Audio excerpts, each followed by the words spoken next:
learn robotics or wanna try something new, science experiment, then visit our website sparklebox.co.in and you can find a number of interesting and engaging kits for your kids. You can find our website link in the description below. After using the matchsticks, we throw the matchboxes. But in today's DIY, we are gonna show you how to make beautiful art with matchboxes. Materials required are matchboxes, acrylic colors, origami sheets, femi-stick, paintbrush, sketch pens, scale and pencil. Let's take 4 empty matchboxes.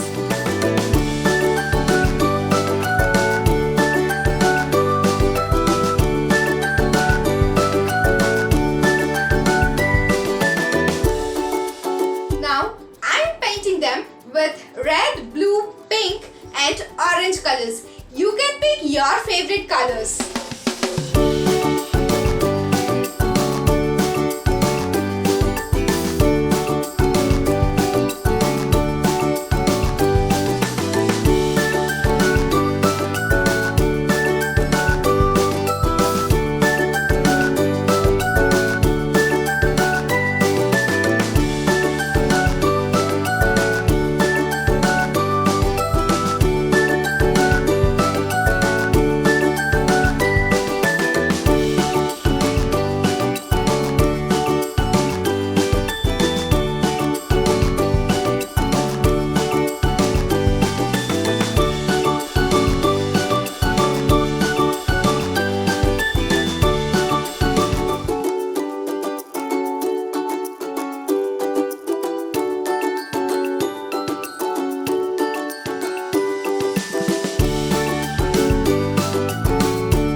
and draw as shown.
Matchbox and decorate it as a monster.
other boxes too.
Monsters are ready. Isn't it fun, kids? You can give it a try yourself and let us know in our Instagram account. Don't forget to like and share this video with your friends. It's time for us to stay safe at home and learn something new every day with Sparklebox.